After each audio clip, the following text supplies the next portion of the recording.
ਵਾਹਿਗੁਰੂ ਜੀ ਕਾ ਖਾਲਸਾ ਵਾਹਿਗੁਰੂ ਜੀ ਕੀ ਫਤਿਹ। ਮੈਂ ਅੱਜ ਜਿਹੜਾ ਵਿਸ਼ਾ ਆਪ ਜੀ ਦੇ ਨਾਲ ਸਾਂਝਾ ਕਰਨ ਜਾ ਰਿਹਾ, ਇਸ ਵਿਸ਼ੇ ਦਾ ਟੌਪਿਕ ਹੈ ਚੰਗਿਆਈਆਂ ਅਤੇ ਬੁਰਾਈਆਂ, ਜਾਂ ਆਪਾਂ ਇਸ ਨੂੰ ਚੰਗੇ ਕਰਮ, ਬੁਰੇ ਕਰਮ, ਨੇਕੀ, ਬਦੀ, ਅੱਛਾਈ, ਬੁਰਾਈ, ਕਿਸੇ ਵੀ ਨਾਮ ਦੇ ਨਾਲ ਯਾਦ ਕਰ ਸਕਦੇ ਹਾਂ। ਸੋ ਹੁਕਮ ਹੋਇਆ ਹੈ ਕਿ ਇਸ ਵਿਸ਼ੇ ਦੇ ਉੱਪਰ ਆਪ ਜੀਆਂ ਦੇ ਨਾਲ ਵਿਚਾਰ ਸਾਂਝੀ ਕੀਤੀ ਜਾਵੇ। ਇਸ ਵਿਸ਼ੇ ਨੂੰ ਆਰੰਭ ਕਰਨ ਤੋਂ ਪਹਿਲਾਂ ਮੈਂ ਪਾਵਨ ਬਾਣੀ ਦੀ ਉਹ ਮੁਬਾਰਕ ਪੰਕਤੀ ਆਪ ਜੀਆਂ ਦੇ ਸਾਹਮਣੇ ਰੱਖਣੀ ਚਾਹਾਂਗਾ, ਜਿਸ ਪੰਕਤੀ ਨੂੰ ਆਪਾਂ ਹਰ ਰੋਜ਼ ਪੜ੍ਹਦੇ ਹਾਂ ਤੇ ਜਿਸ ਦੇ ਵਿੱਚ ਸਤਿਗੁਰੂ ਗੁਰੂ ਨਾਨਕ ਸਾਹਿਬ ਜੀ ਮਹਾਰਾਜ ਨੇ ਜੀਵਨ ਦੀ ਬੜੀ ਵਡਮੁੱਲੀ ਦਾਸਤਾਨ ਵਿਚਾਰ ਜਿਹੜੀ ਹੈ ਉਹ ਸਾਡੇ ਸਾਹਮਣੇ ਰੱਖੀ ਹੈ ਤੇ ਇਸ ਮਨੁੱਖ ਨੂੰ ਅਗਾਹ ਕੀਤਾ ਹੈ। ਸੋ ਆਪਾਂ ਸਤਿਗੁਰੂ ਜੀ ਦੀ ਪਾਵਨ ਪੰਕਤੀ ਪੜ੍ਹਦੇ ਹਾਂ, ਚੰਗਿਆਈਆਂ ਬੁਰਾਈਆਂ ਵਾਚੈ ਧਰਮ ਹਦੂਰ। ਇਸ ਪਾਵਨ ਪੰਕਤੀ ਨੂੰ ਆਧਾਰ ਬਣਾ ਕਰਕੇ ਆਪਾਂ ਇਸ ਵਿਸ਼ੇ ਨੂੰ ਸਮਝਣ ਦਾ ਯਤਨ ਕਰਨਾ ਹੈ। ਸਤਿਗੁਰੂ ਗੁਰੂ ਨਾਨਕ ਸਾਹਿਬ ਜੀ ਮਹਾਰਾਜ ਨੇ ਬਖਸ਼ਿਸ਼ ਕੀਤੀ ਹੈ, ਚੰਗਿਆਈਆਂ ਬੁਰਾਈਆਂ ਵਾਚੈ ਧਰਮ ਹਦੂਰ। ਚੰਗਿਆਈਆਂ ਦੇ ਅਰਥ ਜਿਵੇਂ ਮੈਂ ਪਹਿਲਾਂ ਕੀਤੇ ਨੇ, ਚੰਗੇ ਕਰਮ, ਨੇਕੀ, ਸ਼ੁਭ ਕਰਮ, ਤੇ ਬੁਰਾਈਆਂ ਦੇ ਅਰਥ ਨੇ ਮਾੜੇ ਕਰਮ, ਬਦੀ, ਮਾੜੇ ਕਰਮ। ਸੋ ਸਤਿਗੁਰੂ ਜੀ ਇਸ ਇਨਸਾਨ ਨੂੰ ਇਸ ਪੰਕਤੀ ਦੇ ਵਿੱਚ ਇਹ ਵਿਚਾਰ ਸਮਝਾ ਰਹੇ ਨੇ ਕਿ ਹੇ ਮਨੁੱਖ, ਹੇ ਇਨਸਾਨ, ਧਰਮ ਦੀ ਦੁਨੀਆ ਦੇ ਅੰਦਰ ਜਿੱਥੇ ਧਰਮ ਦੀ ਗੱਲ ਹੋਣੀ ਹੈ, ਜਿੱਥੇ ਸੱਚ ਦੀ ਗੱਲ ਹੋਣੀ ਹੈ, ਜਿੱਥੇ ਗੁਣਾਂ ਦੀ ਗੱਲ ਹੋਣੀ ਹੈ, ਉਸ ਧਰਮ ਦੀ ਦੁਨੀਆ ਦੇ ਅੰਦਰ ਤੇਰੇ ਮਾੜੇ ਕਰਮਾਂ ਤੇ ਚੰਗੇ ਕਰਮਾਂ ਨੂੰ ਵੇਖਿਆ ਜਾਣਾ ਹੈ। ਤੇਰੀਆਂ ਚੰਗਿਆਈਆਂ ਤੇ ਬੁਰਾਈਆਂ ਨੂੰ ਵੇਖਿਆ ਤੇ ਪਰਖਿਆ ਜਾਣਾ ਹੈ। ਉੱਥੇ ਇਹ ਨਹੀਂ ਵੇਖਿਆ ਜਾਣਾ ਕਿ ਤੇਰੇ ਕੋਲ ਧਨ ਦੌਲਤ ਕਿੰਨੀ ਹੈ। ਉੱਥੇ ਇਹ ਨਹੀਂ ਵੇਖਿਆ ਜਾਣਾ ਤੇਰੇ ਕੋਲ ਗਿਆਨ ਕਿੰਨਾ ਹੈ, ਲਿਆਕਤ ਕਿੰਨੀ ਹੈ। ਉੱਥੇ ਇਹ ਨਹੀਂ ਵੇਖਿਆ ਜਾਣਾ ਕਿ ਤੇਰੇ ਕੋਲ ਸੁੰਦਰਤਾ ਕਿੰਨੀ ਹੈ, ਤੂੰ ਸੋਹਣਾ ਕਿੱਡਾ ਕੁ ਹੈ। ਉੱਥੇ ਇਹ ਨਹੀਂ ਵੇਖਿਆ ਜਾਣਾ ਕਿ ਤੇਰੇ ਪਿੱਛੇ ਚੱਲਣ ਵਾਲੇ ਲੋਕ ਕਿੰਨੇ ਕੁ ਨੇ। ਉੱਥੇ ਇਹ ਨਹੀਂ ਵੇਖਿਆ ਜਾਣਾ ਕਿ ਤੇਰੀ ਹਾਂ ਦੇ ਵਿੱਚ ਹਾਂ ਮਿਲਾਉਣ ਵਾਲੇ ਕਿੰਨੇ ਕੁ ਨੇ। ਸਤਿਗੁਰੂ ਜੀ ਕਹਿਣ ਲੱਗੇ ਉੱਥੇ ਜਿਹੜਾ ਨਿਬੇੜਾ ਹੋਣਾ ਹੈ ਉੱਥੇ ਜਿਹੜੀ ਗੱਲ ਦੇ ਉੱਤੇ ਮਸਲਾ ਹੱਲ ਹੋਣਾ ਹੈ ਉਹ ਗੱਲ ਇਹ ਹੈ ਕਿ ਤੂੰ ਆਪਣੇ ਜੀਵਨ ਦੇ ਵਿੱਚ ਚੰਗੇ ਕਰਮ ਕਿੰਨੇ ਕੁ ਕੀਤੇ ਅਤੇ ਮਾੜੇ ਕਰਮ ਕਿੰਨੇ ਕੁ ਕੀਤੇ। ਤੇ ਮੈਂ ਇਹ ਵੀ ਇੱਕ ਬੇਨਤੀ ਤੁਹਾਡੇ ਨਾਲ ਸਾਂਝੀ ਕਰਾਂ, ਇਨਸਾਨ ਦੇ ਜੀਵਨ ਦੇ ਵਿੱਚ ਇਨਸਾਨ ਦੇ ਜੀਵਨ ਦੇ ਇਹ ਦੋ ਪੱਖ ਨੇ, ਚੰਗੇ ਕਰਮ ਜਾਂ ਮਾੜੇ ਕਰਮ। ਜੇ ਦੁਨੀਆ ਦੇ ਇਤਿਹਾਸ ਦੇ ਉੱਤੇ ਇਨਸਾਨ ਨੂੰ ਯਾਦ ਕੀਤਾ ਜਾਂਦਾ ਹੈ ਤੇ ਉਹ ਇਹਨਾਂ ਦੋਹਾਂ ਪੱਖਾਂ ਨੂੰ ਸਾਹਮਣੇ ਰੱਖ ਕੇ, ਜਿਨੇ ਚੰਗੇ ਕਰਮ ਕੀਤੇ ਹੋਣਗੇ ਉਹਦਿਆਂ ਚੰਗਿਆਂ ਕਰਮਾਂ ਨੂੰ ਯਾਦ ਕਰਕੇ ਸਾਹਮਣੇ ਰੱਖ ਕੇ ਦੁਨੀਆ ਦੇ ਲੋਕ ਉਸ ਨੂੰ ਯਾਦ ਕਰਦੇ ਨੇ, ਤੇ ਜਿਹੜੇ ਵਿਅਕਤੀ ਨੇ ਮਾੜੇ ਕਰਮ ਕੀਤੇ ਨੇ ਉਹਦਿਆਂ ਮਾੜਿਆਂ ਕਰਮਾਂ ਨੂੰ ਸਾਹਮਣੇ ਰੱਖ ਕੇ ਦੁਨੀਆ ਦੇ ਲੋਕ ਉਸ ਨੂੰ ਯਾਦ ਕਰਦੇ ਨੇ। ਐਗਜ਼ਾਮਪਲ ਦੇ ਵਜੋਂ,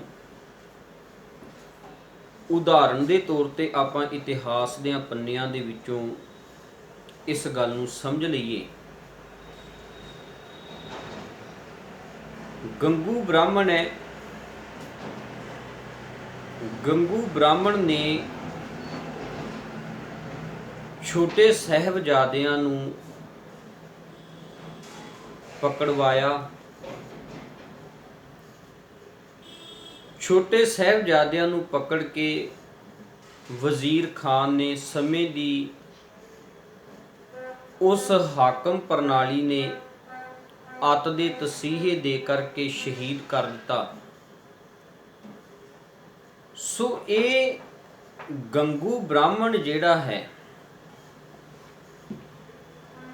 ਇਸ ਕਰਮ ਦੇ ਪਿੱਛੇ ਜਿਹੜੀ ਭਾਵਨਾ ਸੀ ਉਹ ਭਾਵਨਾ ਅੱਤ ਦਰਜੇ ਦੀ ਨੀਵੀਂ। ਇਹਦਾ ਕਰਮ ਜਿਹੜਾ ਸੀ ਉਹ ਬੜਾ ਮਾੜਾ ਸੀ, ਬੜਾ ਭੈੜਾ ਸੀ। ਜਿਨ੍ਹਾਂ ਨੇ ਸਾਹਿਬਜ਼ਾਦਿਆਂ ਨੂੰ ਹਕੂਮਤ ਦੇ ਨਸ਼ੇ ਦੇ ਵਿੱਚ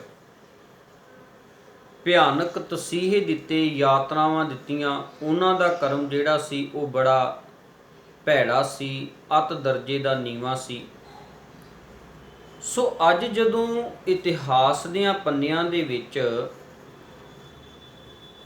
ਉਹਨਾਂ ਨੂੰ ਯਾਦ ਕੀਤਾ ਜਾਂਦਾ ਹੈ, ਜਦੋਂ ਇਤਿਹਾਸ ਦੀਆਂ ਪੰਨਿਆਂ ਦੇ ਵਿੱਚ ਉਹਨਾਂ ਦਾ ਜ਼ਿਕਰ ਹੁੰਦਾ ਹੈ ਤੇ ਆਪਾਂ ਸਾਰੇ ਇਹ ਗੱਲ ਕਹਿੰਦੇ ਆ ਵੀ ਬੜਾ ਮਾੜਾ ਕੰਮ ਕੀਤਾ। ਗੰਗੂ ਬ੍ਰਾਹਮਣ ਨੇ ਜਾਂ ਉਸ ਸਮੇਂ ਦੀ ਜਿਹੜੀ ਹਾਕਮ ਪ੍ਰਣਾਲੀ, ਵਜ਼ੀਰ ਖਾਂ ਸੂਬੇਦਾਰ ਹੈ ਜਾਂ ਸੁੱਚਾਨੰਦ ਹੈ, ਆਪਾਂ ਸਾਰੇ ਇਹ ਗੱਲ ਕਹਿੰਦੇ ਆ ਵੀ ਉਸਨੇ ਬੜਾ ਹੀ ਮਾੜਾ ਕਰਮ ਕੀਤਾ, ਬੜੇ ਤਸੀਹੇ ਦਿੱਤੇ। ਛੋਟੇ ਛੋਟੇ ਬੱਚਿਆਂ ਨੂੰ ਯਾਤਨਾਵਾਂ, ਉਹਨਾਂ ਨੂੰ ਕਿਵੇਂ ਠੰਡੀਆਂ ਰਾਤਾਂ ਦੇ ਵਿੱਚ ਬਿਨਾਂ ਕਿਸੇ ਗਰਮ ਕੱਪੜੇ ਤੋਂ ਆਪਣੇ ਦਿਨ ਨੂੰ ਬਿਤਾਉਣਾ ਪਿਆ, ਉਹਨਾਂ ਨੂੰ ਕਿੰਨੇ ਕਿੰਨੇ ਭਿਆਨਕ ਤਸੀਹੇ ਤੇ ਕਿੰਨੇ ਕਿੰਨੇ ਦਿਨ ਭੁੱਖੇ ਰਹਿਣਾ ਪਿਆ। ਸੋ ਮੇਰਾ ਕਹਿਣ ਤੋਂ ਭਾਵ ਇਹ ਕਿ ਇੱਕ ਪਾਸੇ ਕਰਮ ਜਿਹੜਾ ਹੈ ਉਹ ਗੰਗੂ ਬ੍ਰਾਹਮਣ ਦਾ ਤੇ ਉਹਨਾਂ ਲੋਕਾਂ ਦਾ ਹੈ ਜਿਨ੍ਹਾਂ ਨੇ ਮਾੜਾ ਕੀਤਾ ਤੇ ਅੱਜ ਤੱਕ ਆਪਾਂ ਉਹਨਾਂ ਨੂੰ ਮਾੜਾ ਕਹਿੰਦੇ ਆ। ਦੂਸਰੇ ਪਾਸੇ ਕਰਮ ਹੈ ਭਾਈ ਮੋਤੀ ਰਾਮ ਮਹਿਰਾ ਜੀ ਦਾ ਅਤੇ ਮਲੇਰ ਕੋਟਲੇ ਦੇ ਨਵਾਬ ਸ਼ੇਰ ਮੁਹੰਮਦ ਖਾਨ ਦਾ। ਹੁਣ ਮੋਤੀ ਰਾਮ ਮਹਿਰਾ ਜਿਹੜਾ ਕਰਮ ਕਰਦਾ ਹੈ ਉਹ ਜਦੋਂ ਸਾਹਿਬਜ਼ਾਦਿਆਂ ਨੂੰ ਤੇ ਮਾਤਾ ਗੁਜਰ ਕੌਰ ਜੀ ਨੂੰ ਗਰਮ ਦੁੱਧ ਛਕਾਉਣ ਦੀ ਸੇਵਾ ਕਰਦਾ ਹੈ, ਦੂਸਰੇ ਪਾਸੇ ਜਿਹੜਾ ਸ਼ੇਰ ਮੁਹੰਮਦ ਖਾਨ ਮਲੇਰਕੋਟਲੇ ਦਾ ਨਵਾਬ ਹੈ, ਜਦੋਂ ਉਹਨੂੰ ਕਿਹਾ ਜਾਂਦਾ ਕਿ ਗੁਰੂ ਗੋਬਿੰਦ ਸਿੰਘ ਜੀ ਮਹਾਰਾਜ ਨੇ ਤੇਰੇ ਭਰਾ ਜੰਗ ਦੇ ਮੈਦਾਨ ਦੇ ਵਿੱਚ ਕਤਲ ਕੀਤੇ ਨੇ ਤੇ ਤੂੰ ਅੱਜ ਉਹਨਾਂ ਦੇ ਬੱਚਿਆਂ ਦੇ ਕੋਲੋਂ ਬਦਲਾ ਲੈ ਲੈ, ਤੇ ਮਲੇਰਕੋਟਲੇ ਦਾ ਨਵਾਬ ਇਹ ਗੱਲ ਕਹਿੰਦਾ ਹੈ, बदला लेना होगा तो लेंगे बाप से, खुदा महफूज रखे हमें ऐसे पाप से। वो कहते भी जे मैं बदला लेना ही होया ना तो मैं इन्हां दे प्यो कोलों लवांगा। शरा जिहड़ी है ये इस गल की सहमति नहीं देंदी कि बच्चियां दे उत्ते जुलम करके उन्हां दे प्यो दे वल्लों कीती किसी घटना दा, प्यो दे वल्लों कीते किसी कर्म दा बदला जिहड़ा है वो बच्चियां दे कोलों लिया जा सके। सो हुण ये दोवें इतिहास दे जिहड़े पन्ने ने वो आपां अपने सामने रखीए ते सानू पता लगेगा कि एक पासे कर्म गंगू ने ते उस हाकम प्रणाली ने किया है, दूसरे पासे कर्म मोती राम मेहरा ते मलेरकोटले का नवाब कर रहे। कर्म दोवां ने किते ने ते ये भी मैं पक्ष आप जी दे नाल साझा कर दियां कि हर एक इंसान दे जीवन दे अंदर कर्म जेड़े करने ये उस दे जीवन का एक हिस्सा है, ये मनुख की जिंदगी का एक हिस्सा है, क्योंकि मनुख जिहड़ा है वो कर्म योगी है। सो कर्म करने किहो जे ने ये मनुख दे उत्ते डिपेंड करता है, ये मनुख दे उत्ते। हुण कर्म गंगू ब्राह्मण ने भी कीते ने ते कर्म जिहड़े ने वो मोती राम मेहरे ने भी कीते। एक दियां कर्मां नूं इतिहास दियां पन्नियां दे विच माड़ा गिणिया जाता है, बुरा गिणिया जाता है, भैड़ा गिणिया जाता है, ते दूसरे दियां कर्मां नूं इतिहास दियां पन्नियां दे विच चंगा ते वधिया ते नेक मन्निया जाता है। सो सतगुरु जी जिहड़ी गल कहंदे ने, गुरु साहिब जी कहंदे ने, चंगियाइयां बुरियाइयां वाचै धर्म हदूर। धर्म की कचहरी दे अंदर, धर्म की दुनिया दे अंदर सच दे सामने उथे नबेड़ा जिहड़ा है वो तेरियां कर्मां दा होना है, तेरियां कर्मां दा। इस करके सतगुरु जी सानू ये गल समझाउंदे ने कि अपने जीवन दे अंदर चंगियाई ते बुरियाई दे फर्क नू समझ, अपनी जिंदगी दे अंदर चंगियाई ते बुरियाई दे फर्क नू पहचान, केड़ा कर्म चंगा है ते केड़ा कर्म माड़ा है। इस फर्क नू, इस डिफरेंस नू तू समझण दा यतन कर। मैं ये बेनती करा भी जे असी इस डिफरेंस नू समझ लिया, इस फर्क नू असी अपने जीवन दे अंदर जान लिया, ते फिर जे चंगे कर्म करांगे ते फिर दुनिया दे इतिहास दे उत्ते चंगे कर्मां वालियां दी कतार दे विच साडा नाम लिया जावेगा। जे माड़े कर्म करांगे ते फिर माड़े कर्मां वालियां दी कतार दे विच सानू खड़ा किया जावेगा। सो सतगुरु जी ने फैसला जिहड़ा है वो मनुख दे जीवन दे उत्ते छड्डिया है। ये इस गल दी इंसान नू आज़ादी दिती है कि तू कर्म किहो जे करने ने। उदाहरण दे तौर ते आपां इस गल नू समझ लीए कि जिवें एक टीचर ਇੱਕ ਐਗਜ਼ਾਮੀਨੇਸ਼ਨ ਹਾਲ ਦੇ ਵਿੱਚ ਉਹ ਬੱਚੇ ਨੂੰ ਜਦੋਂ ਬਿਠਾਉਂਦਾ ਹੈ ਤੇ ਬੱਚੇ ਨੂੰ ਇੱਕ ਵਾਈਟ ਪੇਪਰ ਦਿੰਦਾ ਹੈ। ਜਦੋਂ ਵਾਈਟ ਪੇਪਰ ਦਿੰਦਾ ਹੈ ਤੇ ਉਹ ਬੱਚੇ ਨੂੰ ਕੁਝ ਕੁ ਸਮੇਂ ਦੀ ਆਜ਼ਾਦੀ ਦਿੰਦਾ ਹੈ ਕਿ ਭਲਿਆ ਹੁਣ ਤੈਨੂੰ ਆਜ਼ਾਦੀ ਹੈ, ਤੂੰ ਜੋ ਚਾਹਵੇਂ ਇਹਦੇ ਉੱਤੇ ਲਿਖ ਸਕਦਾ ਹੈ। ਪਰ ਇੱਕ ਗੱਲ ਧਿਆਨ 'ਚ ਰੱਖੀ, ਜੇ ਤੂੰ ਮੇਰੇ ਪੜ੍ਹਾਏ ਮੁਤਾਬਕ ਲਿਖ ਕੇ ਜਾਵੇਂਗਾ ਤੇ ਮੇਰੇ ਵੱਲੋਂ ਤੂੰ ਚੰਗੇ ਨੰਬਰਾਂ ਦੇ ਨਾਲ ਪਾਸ ਹੋਵੇਂਗਾ, ਤੇ ਜੇ ਤੂੰ ਆਪਣੇ ਮੁਤਾਬਕ ਲਿਖ ਗਿਆ ਤੇ ਫਿਰ ਨੰਬਰ ਤਾਂ ਮੈਂ ਤੈਨੂੰ ਕੀ ਦੇਣੇ ਨੇ, ਪਾਸ ਤਾਂ ਮੈਂ ਤੈਨੂੰ ਕੀ ਕਰਨਾ ਹੈ, ਪਰ ਇਹ ਪੇਪਰ ਚੈੱਕ ਕਰਨਾ ਵੀ ਮੇਰੇ ਲਈ ਔਖਾ ਹੋ ਜਾਣਾ ਹੈ। ਸੋ ਠੀਕ ਉਸੇ ਢੰਗ ਦੇ ਨਾਲ ਉਸ ਅਕਾਲ ਪੁਰਖ ਪਰਮਾਤਮਾ ਨੇ ਸਾਨੂੰ ਇਹ ਜ਼ਿੰਦਗੀ ਦਾ ਇੱਕ ਪੇਪਰ ਦਿੱਤਾ ਹੈ, ਨਾਲ ਕਰਮਾਂ ਦੀ ਕਲਮ ਦਿੱਤੀ ਹੈ। ਹੁਣ ਸਤਿਗੁਰੂ ਜੀ ਸਾਨੂੰ ਇਹ ਗੱਲ ਸਮਝਾਉਂਦੇ ਨੇ ਵੀ ਜੇ ਤਾਂ ਉਸ ਅਕਾਲ ਪੁਰਖ ਪਰਮਾਤਮਾ ਦੇ ਮੁਤਾਬਕ ਇਸ ਜ਼ਿੰਦਗੀ ਦੇ ਕਰਮ, ਇਸ ਜ਼ਿੰਦਗੀ ਦੇ ਇਸ ਪੇਪਰ ਦੇ ਉੱਤੇ ਤੂੰ ਲਿਖ ਲਿਆ ਤੇ ਫਿਰ ਤੂੰ ਉਸ ਦੇ ਦਰ ਤੇ ਪ੍ਰਵਾਨ ਹੋ ਜਾਵੇਂਗਾ। ਫਿਰ ਪੰਚ ਪ੍ਰਵਾਨ ਪੰਚ ਪ੍ਰਧਾਨ ਪੰਚੇ ਪਾਵੇਂ ਦਰਗਾਹ ਮਾਨ। ਤੇ ਜੇ ਤੂੰ ਆਪਣੀ ਮਰਜ਼ੀ ਦੇ ਨਾਲ ਹੀ ਲਿਖਦਾ ਰਿਹਾ, ਜੇ ਤੂੰ ਆਪਣੀ ਮਰਜ਼ੀ ਦੇ ਨਾਲ ਹੀ ਲਿਖਦਾ ਰਿਹਾ ਤੇ ਫਿਰ ਸਤਿਗੁਰੂ ਜੀ ਕਹਿੰਦੇ ਨੇ, ਫਿਰ ਰੈਣ ਗਵਾਈ ਸੋਏ ਕਹਿ ਦਿਵਸ ਗਵਾਇਆ ਖਾਏ ਹੀਰੇ, ਜੈਸਾ ਜਨਮ ਹੈ ਕੌਡੀ ਬਦਲੇ ਜਾਏ। ਫਿਰ ਤੇਰਾ ਇਹ ਸਾਰਾ ਜੀਵਨ ਜਿਹੜਾ ਹੈ ਇਹ ਵਿਅਰਥ ਹੈ, ਕਿਉਂਕਿ ਗੱਲ ਜਿਹੜੀ ਹੈ, ਨਿਬੇੜਾ ਜਿਹੜਾ ਹੈ ਉਹ ਚੰਗਿਆਈਆਂ ਬੁਰਿਆਈਆਂ ਵਾਚੈ ਧਰਮ ਹਦੂਰ।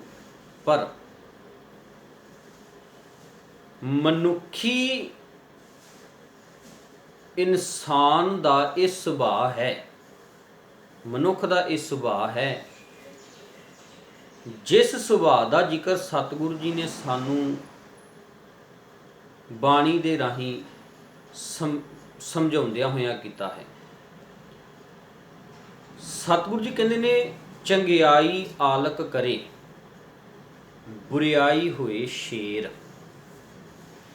ਇਹ ਬੰਦੇ ਦਾ ਸੁਭਾਅ ਕੀ ਹੈ, ਜਦੋਂ ਚੰਗੇ ਕੰਮ ਕਰਨੇ ਹੋਣ ਉਦੋਂ ਆਲਸ ਕਰਦਾ ਹੈ, ਜਦੋਂ ਮਾੜੇ ਕੰਮ ਕਰਨੇ ਹੋਣ ਉਦੋਂ ਇਹ ਸ਼ੇਰ ਬਣ ਜਾਂਦਾ, ਉਦੋਂ ਇਹ ਮੜੀ ਜੀ ਵੀ ਦੇਰੀ ਨਹੀਂ ਕਰਦਾ। ਉਦਾਹਰਨ ਦੇ ਤੌਰ ਤੇ ਜਦੋਂ ਤਾਂ ਆਪਾਂ ਇਸ ਨੂੰ ਐਵੇਂ ਸਮਝ ਲਈਏ ਵੀ ਜਦੋਂ ਗੁਰਦੁਆਰੇ ਆਉਣਾ ਹੋਵੇ ਉਦੋਂ ਬੰਦਾ ਆਲਸ ਕਰਦਾ ਹੈ, ਕੋਈ ਗੱਲ ਨਹੀਂ ਚਲੇ ਜਾਵਾਂਗੇ, ਫਿਰ ਕੀ ਹੋ ਗਿਆ। ਤੇ ਜੇ ਉਸੇ ਮਨੁੱਖ ਨੂੰ ਕਹੀਏ ਵੀ ਚੱਲ ਮੌਲ ਚੱਲੀਏ, ਉੱਥੇ ਨਵੀਂ ਮੂਵੀ ਲੱਗੀ ਹੈ, ਤੇ ਬੰਦਾ 1 ਮਿੰਟ ਤੋਂ ਪਹਿਲਾਂ ਤਿਆਰ ਹੋ ਜਾਂਦਾ ਹੈ। ਸੋ ਸਤਿਗੁਰੂ ਜੀ ਕਹਿੰਦੇ ਨੇ, ਚੰਗਿਆਈ ਆਲਕ ਕਰੇ ਬੁਰਿਆਈ ਹੋਏ ਸ਼ੇਰ। ਕਿਸੇ ਦਾ ਭਲਾ ਕਰਨਾ ਹੋਵੇ ਇਹ 100 ਵਾਰੀ ਸੋਚਦਾ ਹੈ, ਮਾੜਾ ਕਰਨਾ ਹੋਵੇ ਤੇ ਮਿੰਟਾਂ ਦੇ ਵਿੱਚ ਤਿਆਰ ਹੋ ਜਾਂਦਾ ਹੈ। ਬਾਣੀ ਪੜ੍ਹਨੀ ਹੋਵੇ ਤੇ ਇਹਨੂੰ ਆਲਸ ਆ ਜਾਂਦਾ ਹੈ। ਵਟਸਐਪ ਫੇਸਬੁੱਕ ਚਲਾਣੀ ਹੋਵੇ ਤੇ ਰਾਤ ਨੂੰ 2-2 3-3 ਵਜੇ ਤੱਕ ਜਾਗਦਾ ਰਹਿੰਦਾ। ਤੁਸੀਂ ਅੱਜ ਵੇਖੋ ਵੀ ਸਾਡੀ ਨੌਜਵਾਨ ਪੀੜ੍ਹੀ ਦੇ ਹਾਲਾਤ, ਮੈਂ ਹੈਰਾਨ ਰਹਿ ਜਾਂਦਾ ਜਦੋਂ ਵਟਸਐਪ ਦੇ ਉੱਤੇ ਵੇਖੀਦਾ ਨਾ ਕਿਸੇ ਦਾ ਲਾਸਟ ਸੀਨ ਆਉਂਦਾ ਨਾ, ਤੇ ਜਦੋਂ ਵੇਖੀਦਾ ਵੀ 3 ਵਜੇ ਦਾ ਲਾਸਟ ਸੀਨ ਹੈ, ਕਿਸੇ ਦਾ 2 ਵਜੇ ਦਾ ਲਾਸਟ ਸੀਨ ਹੈ, ਕਿਸੇ ਦਾ 1:30 ਵਜੇ ਦਾ ਲਾਸਟ ਸੀਨ ਹੈ, ਫਿਰ ਹੈਰਾਨ ਜਿਹਾ ਰਹਿ ਜਾਈਦਾ ਵੀ ਕਮਾਲ ਦੀ ਗੱਲ ਹੈ। ਸਾਡੀ ਨੌਜਵਾਨੀ, ਸਾਡੇ ਬੱਚੇ ਜਿੰਨੀ ਮਗਜ਼ਮਾਰੀ ਇਸ ਪਾਸੇ ਕਰ ਰਹੇ ਨੇ, ਜੇ ਉਸ ਤੋਂ ਅੱਧੀ ਮਗਜ਼ਮਾਰੀ, ਉਹ ਅੱਧਾ ਧਿਆਨ ਬਾਣੀ ਪੜ੍ਹਨ ਤੇ ਆਪਣੇ ਇਤਿਹਾਸ ਨੂੰ ਪੜ੍ਹਨ ਵਾਲੇ ਪਾਸੇ ਲਾ ਲੈਣ, ਤੇ ਦੁਨੀਆ ਦੀ ਕੋਈ ਤਾਕਤ ਨਹੀਂ ਹੈ ਜਿਹੜੀ ਅੱਜ ਸਾਡੇ ਨੌਜਵਾਨਾਂ ਨੂੰ, ਸਾਡੇ ਬੱਚਿਆਂ ਨੂੰ ਗੁੰਮਰਾਹ ਕਰ ਸਕੇ।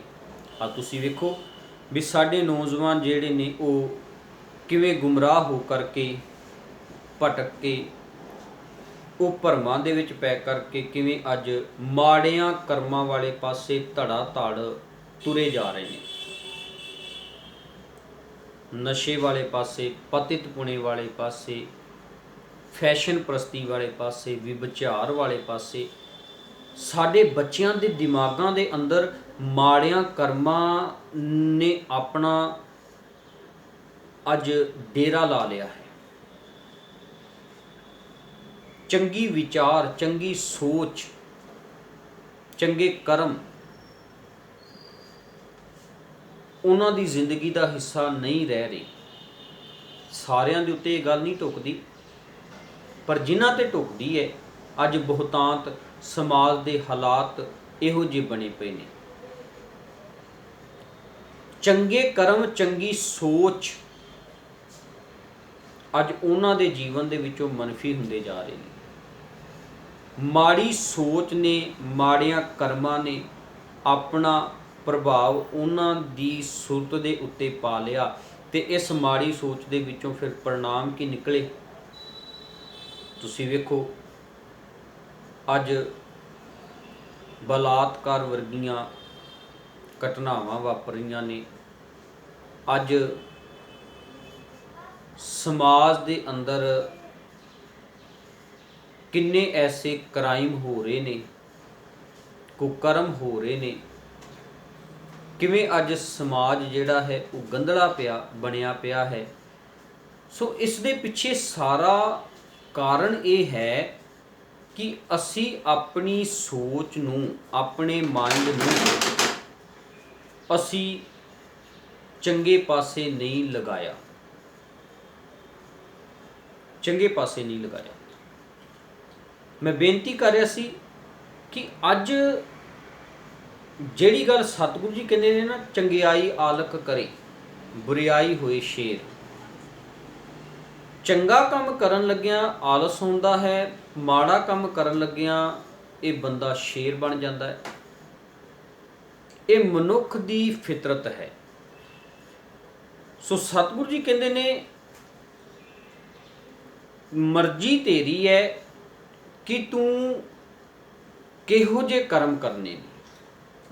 ਇਸ ਜੀਵਨ ਦੀ, ਇਸ ਕਾਗਜ਼ ਦੇ ਉੱਤੇ ਤੂੰ ਕਿਹੋ ਜਿਹੇ ਕਰਮ ਲਿਖਣੇ ਨੇ, ਕਿਹੋ ਜਿਹਾ ਲੇਖਾ ਲਿਖਣਾ ਹੈ।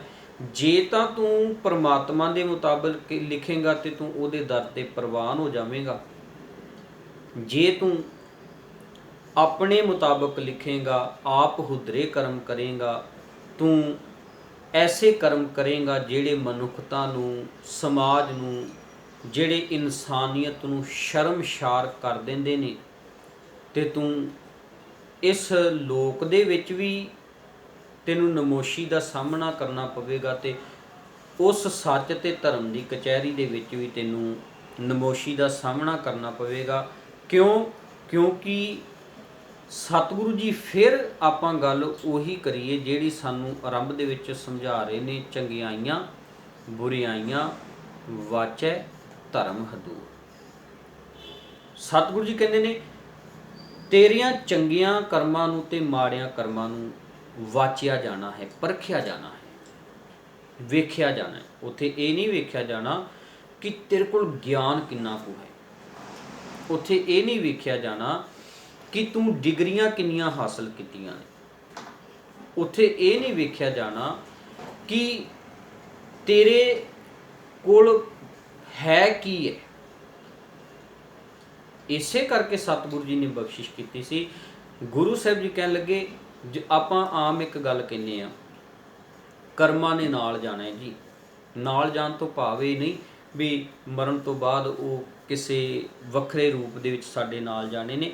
ਨਾਲ ਜਾਣ ਤੋਂ ਭਾਵ ਇਹ ਹੈ ਕਿ ਸਾਡੇ ਕੀਤੇ ਹੋਏ ਕਰਮਾਂ ਦੇ ਮੁਤਾਬਕ ਪਿੱਛੇ ਗੱਲਾਂ ਹੋਣੀਆਂ ਨੇ।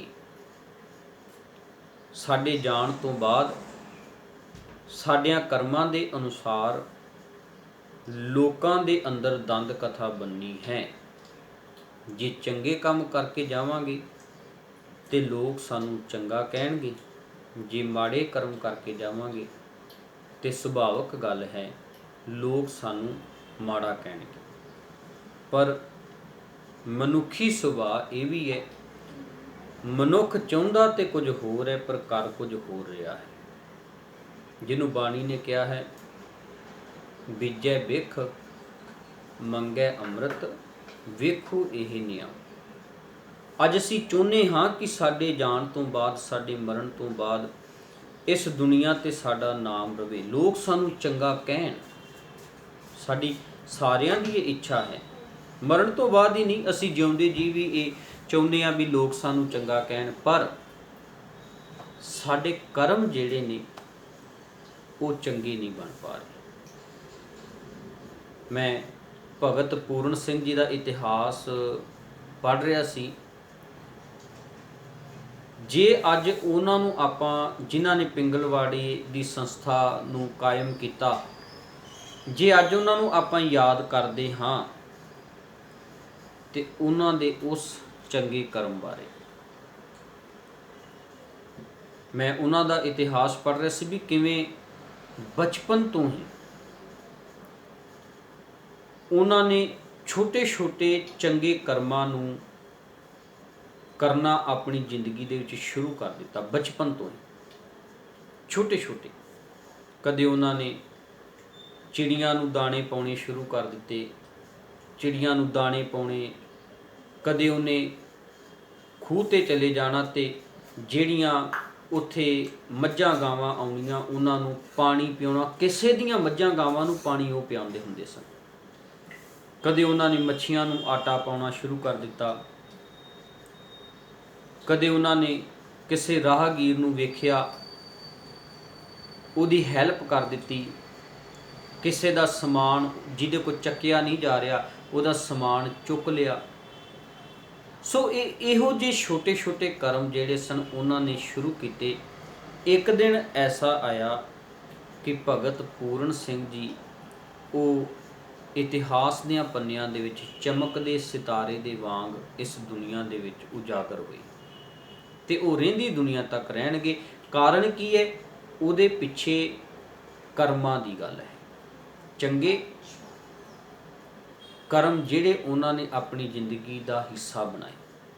ਸੋ ਆਓ, ਗੁਰੂ ਸਾਹਿਬ ਜੀ ਜਿਹੜੀ ਸਾਨੂੰ ਗੱਲ ਸਮਝਾ ਰਹੇ ਨੇ, ਚੰਗਿਆਈਆਂ ਬੁਰਿਆਈਆਂ ਵਾਚੈ ਧਰਮ ਹਦੂਰ। ਸਾਡੇ ਚੰਗੇ ਕਰਮਾਂ ਨੇ ਤੇ ਮਾੜਿਆਂ ਕਰਮਾਂ ਨੇ ਸਾਡੀ ਜ਼ਿੰਦਗੀ ਦੀ ਅਗਵਾਈ ਕਰਨੀ ਹੈ, ਸਾਡੀ ਜ਼ਿੰਦਗੀ ਦਾ ਫੈਸਲਾ ਕਰਨਾ ਹੈ। ਇਸ ਕਰਕੇ ਅਸੀਂ ਵੀ ਆਪਣਿਆਂ ਕਰਮਾਂ ਨੂੰ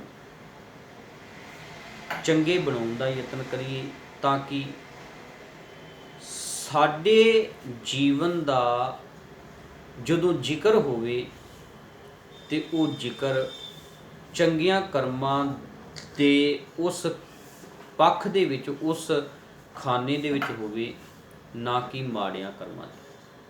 ਸਾਡੀ ਗੱਲ ਮੋਤੀ ਰਾਮ ਮਹਿਰੇ ਵਾਂਗੂ ਤੁਰੇ, ਸਾਡੀ ਗੱਲ ਸਾਹਿਬਜ਼ਾਦਿਆਂ ਦੇ ਵਾਂਗੂ ਤੁਰੇ, ਸਾਡੀ ਗੱਲ ਜਿਹੜੀ ਹੈ ਉਹ ਮਲੇਰਕੋਟਲੇ ਦੇ ਨਵਾਬ ਦੇ ਵਾਂਗੂ ਤੁਰੇ, ਸਾਡੀ ਗੱਲ ਗੰਗੂ ਬ੍ਰਾਹਮਣ ਦੇ ਵਾਂਗੂ ਨਾ ਤੁਰੇ। ਸਾਡੇ ਜਾਣ ਤੋਂ ਬਾਅਦ ਸਾਡੀ ਗੱਲ ਜਿਹੜੀ ਹੈ ਉਹ ਕੋਈ ਵਜ਼ੀਰ ਖਾਂ ਦੇ ਵਾਂਗੂ ਨਾ ਕਰੇ, ਗੰਗੂ ਬ੍ਰਾਹਮਣ ਦੇ ਵਾਂਗੂ ਨਾ ਕਰੇ। ਤੇ ਇਹ ਫੈਸਲਾ ਇਹ ਤਾਂ ਹੋਣਾ ਹੈ ਜੇ ਅਸੀਂ ਆਪਣਿਆਂ ਕਰਮਾਂ ਨੂੰ ਚੰਗਿਆਂ ਬਣਾਵਾਂਗੇ। ਸੋ ਗੁਰੂ ਕਿਰਪਾ ਕਰੇ। ਆਓ ਸਤਿਗੁਰੂ ਦੀ ਬਾਣੀ, ਜਿੰਨੀ ਵੀ ਬਾਣੀ ਹੈ, ਸਾਨੂੰ ਇਹੀ ਗੱਲ ਸਮਝਾ ਰਹੀ ਹੈ ਕਿ ਹੇ ਮਨੁੱਖ, ਤੇਰੇ ਕੰਮ ਜਿਹੜੇ ਨੇ ਨਾ ਉਹ ਚੰਗੇ ਬਣ ਜਾਣ। ਆਪਾਂ ਰੋਜ਼ ਪੜ੍ਹਦੇ ਹਾਂ ਨਾ, ਪ੍ਰਿਥਮੇ ਸਰਬਤ ਖਾਲਸਾ ਜੀ ਕੀ ਅਰਦਾਸ ਹੈ, ਸਰਬੱਤ ਖਾਲਸਾ ਜੀ ਕੋ ਵਾਹਿਗੁਰੂ ਵਾਹਿਗੁਰੂ ਵਾਹਿਗੁਰੂ ਚੇਤੇ ਆਵੇ। ਸਤਿਗੁਰੂ ਜੀ ਕਹਿੰਦੇ ਨੇ, ਵਿਦਵਾਨਾਂ ਨੇ ਜਦੋਂ ਇਹ ਗੱਲ ਲਿਖੀ ਵੀ ਵਾਹਿਗੁਰੂ ਵਾਹਿਗੁਰੂ ਵਾਹਿਗੁਰੂ ਚੇਤੇ ਆਵੇ, ਇਹਦਾ ਭਾਵ ਇਹ ਹੈ ਮਨ ਕਰਕੇ, ਬਚਨਾਂ ਕਰਕੇ ਤੇ ਕਰਮਾਂ ਕਰਕੇ ਸਾਨੂੰ ਵਾਹਿਗੁਰੂ ਚੇਤਾ ਆਵੇ। ਸਾਡੇ ਕਰਮਾਂ ਦੇ ਵਿੱਚੋਂ ਵਾਹਿਗੁਰੂ ਜਿਹੜਾ ਹੈ ਉਹ ਨਿਕਲੇ। ਰੱਬ ਜਿਹੜਾ ਹੈ ਉਹ ਸਾਡੀਆਂ ਕਰਮਾਂ ਦੇ ਵਿੱਚੋਂ ਨਜ਼ਰ ਆਵੇ। ਸਾਡੀ ਜ਼ੁਬਾਨ ਨੇ ਤਾਂ ਰੱਬ ਕਹਿਣਾ ਹੀ ਹੈ, ਪਰ ਕੱਲਾ ਜ਼ੁਬਾਨ ਰੱਬ ਕਵੇ ਇਹ ਗੱਲ ਜਿਹੜੀ ਹੈ ਇਹ ਗੁਰੂ ਦੇ ਦਰ ਤੇ ਕੋਈ ਬਹੁਤੀ ਮਾਇਨੇ ਨਹੀਂ ਰੱਖਦੀ। ਜਦੋਂ ਸਾਡੇ ਕਰਮ ਵਾਹਿਗੁਰੂ ਕਹਿਣਗੇ ਨਾ, ਕਰਮ ਵਾਹਿਗੁਰੂ ਤੋਂ ਭਾਵ ਸਾਡੇ ਜੀਵਨ ਦੇ ਕਰਮ ਚੰਗੇ ਬਣ ਜਾਣਗੇ, ਸ਼ੁਭ ਬਣ ਜਾਣਗੇ, ਭਲੇ ਵਾਲੇ ਬਣ ਜਾਣਗੇ, ਨੇਕ ਬਣ ਜਾਣਗੇ, ਉਦੋਂ ਅਸੀਂ ਗੁਰੂ ਦੇ ਦਰ ਤੇ ਰੱਬ ਦੇ ਦਰ ਤੇ ਪ੍ਰਵਾਨ ਹੋ ਜਾਵਾਂਗੇ। ਗੁਰੂ ਕਿਰਪਾ ਕਰੇ। ਇਹ ਵਿਚਾਰ ਸਾਂਝੀ ਕਰਦੇ ਹਾਂ। ਬੇਅੰਤ ਪ੍ਰਕਾਰ ਦੀਆਂ ਭੁੱਲਾਂ ਚੁੱਕਾਂ ਦੀ ਖਿਮਾ। ਵਾਹਿਗੁਰੂ ਜੀ ਕਾ ਖਾਲਸਾ, ਵਾਹਿਗੁਰੂ ਜੀ ਕੀ ਫਤਿਹ।